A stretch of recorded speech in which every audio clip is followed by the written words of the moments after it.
This channel does not promote any violence, harmful, or illegal activities. All content provided by this channel is meant for an educational and information purpose only.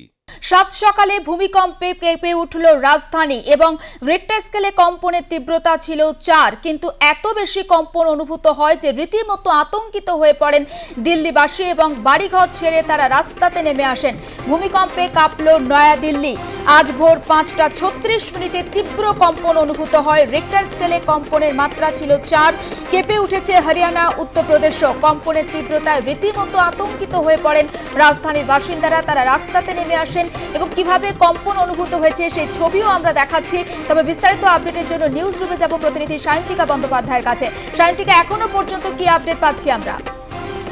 দেখো, এই যে ভূমিকম্প সোমবার ভোর 5:36 নাগাদ হয়েছে, সেই ভূমিকম্পের রিক্টার স্কেলের মাত্রা কিন্তু ছিল 4, অর্থাৎ খুব বেশি নয়। কিন্তু একটু সোশ্যাল মিডিয়াতে চোখ রাখলেই বা এক্স হ্যান্ডেলের যে পোস্টগুলি ইতিমধ্যেই হয়েছে এই ভূমিকম্পকে কেন্দ্র করে অনেকেই বলতে শুরু করেছেন যে রিক্টার স্কেলে ভূমিকম্পের যে কম্পন মাত্রা সেটা 4-এর হওয়া সত্ত্বেও যে পরিমাণ কম্পন অনুভূত হয়েছে তাতে করে কিন্তু তাদের মনে হয়েছিল, বা অনেকেই যারা ভূমিকম্পটা ফিল করতে পেরেছেন তাদের মনে হয়েছে যে এই 4-এর থেকে অনেক বেশি মাত্রার ভূমিকম্প কিন্তু হয়েছে।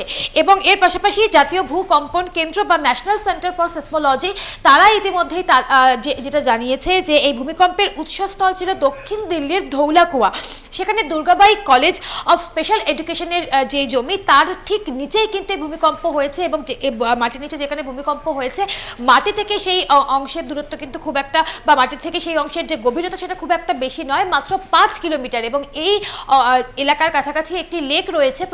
কার্যত কয়েক বছর অন্তর অন্তরই সেখানে কিন্তু ছোটোখাটো মাত্রার ভূমিকম্প দেখা যায়। 2015 সালে এখানে শেষবার ভূমিকম্প হয়েছিল, তখন কিন্তু সেই রিক্টার স্কেলে সেই কম্পনের মাত্রা ছিল 3.3 এবং 2015 থেকে আজকে 2025 অর্থাৎ এই 10 বছরের মধ্যে এই এলাকায় সেই অর্থে কিন্তু ভূমিকম্প হয়নি এবং রিক্টার স্কেলের মাত্রাটা 4 ছয়নি। এবং তোমাকে যেরকমটা বললাম, এবং ইতিমধ্যে যে ভিডিও আমাদের কাছে এসেছে সেখানে কিন্তু একটি সিসিটিভি ফুটেজও আমরা দেখতে পাচ্ছি যে একজনের ছাদে যে জলের ট্যাঙ্ক রয়েছে সেই ট্যাঙ্কের যে পাইপ বা সেই গোটা যে বিষয়টা ট্যাঙ্কটা ঠিক কীরকমভাবে দুলে উঠেছিল সেই ভিডিও কিন্তু ইতিমধ্যে আমাদের হাতে এসেছে এবং সেখান থেকে কিন্তু কম্পনের যে তীব্রতা সেটা কিন্তু সেই ভিডিও দেখেই অনুভূত হচ্ছে। এবং এর পাশাপাশি যে পাখাটা যে কাঁপছে এরকম বিভিন্ন ধরনের ভিডিও ইতিমধ্যে সোশ্যাল মিডিয়ায় ছড়িয়ে পড়েছে।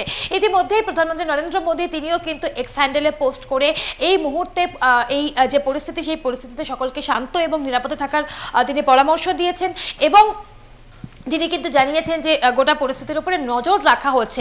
স্বাভাবিকভাবে ভোরবেলায় যখন ভূমিকম্প হয়েছিল তখন বেশিরভাগ মানুষই দিল্লি, নয়ডা, গাজিয়াবাদ এই এলাকায় যেখানে যেখানে কম্পন অনুভূত হয়েছে স্বাভাবিকভাবেই মানুষ অতটা ভোরবেলায় তারা তখন ঘুমোচ্ছিলেন, কিন্তু কম্পন এতটাই তীব্র ছিল যে সেই ঘুম ভেঙে যায় প্রত্যেকের এবং স্বাভাবিকভাবেই প্রাণ ভয়ে প্রত্যেকেই অনেক মানুষই রাস্তায় বেরিয়ে আসেন। এবং এই বারবার করে যেটা বলতে হচ্ছে যে রিক্টার স্কেলে ভূমিকম্পের মাত্রাটা কিন্তু ছিল 4, তাহলে 4-এর হওয়া সত্ত্বেও যে এতটা পরিমাণ কম্পন কিরকমভাবে ঘটলো সেটা নিয়ে কিন্তু ইতিমধ্যে একটা নজর রাখা হচ্ছে। তবে একটাই স্বস্তির বিষয় যে বড় কোনো দুর্ঘটনা বা কোনো প্রাণহানি এই ভূমিকম্পের যেটা ঘটেনি এখনো পর্যন্ত পাওয়া খবর অনুযায়ী। কিন্তু এটাই কিছুদিন আগেও আমরা দেখেছিলাম যে কলকাতাতেও কিন্তু ভূমিকম্প অনুভূত হয়েছিল এবং আজকে তারপর সপ্তাহের প্রথম দিনেই যেরকমভাবে দিল্লিতে ভূমিকম্প অনুভূত হলো তার যে আতঙ্ক কিছুটা হলেও যে থেকে যাচ্ছে সে কথা তো অস্বীকার করার কোনো জায়গাই নেই। জুলেখা, একেবারে নজর থাক সায়ন্তিকা, আপাতত তোমাকে ধন্যবাদ। এবং সেই খবরের দিকেই আমরা নজর রেখেছি।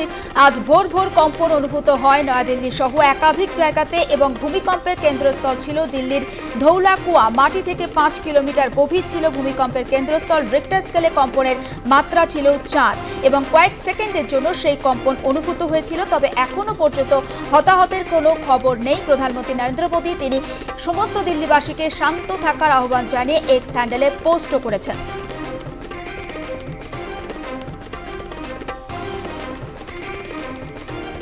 এবং প্রধানমন্ত্রী নরেন্দ্র মোদী তিনি যে এক্স হ্যান্ডেলে পোস্ট করেছেন সেটা আপনাদের সামনে রাখছি এবং কম্পনে রীতিমতো ভীত শঙ্কিত হয়ে পড়েন দিল্লি বাসিন্দারা। তারা প্রত্যেকেই বাড়ি ছেড়ে বেরিয়ে আসেন। কয়েক সেকেন্ডের জন্য কম্পন অনুভূত হয়েছিল, এখনো পর্যন্ত হতাহতের কোনো খবর নেই।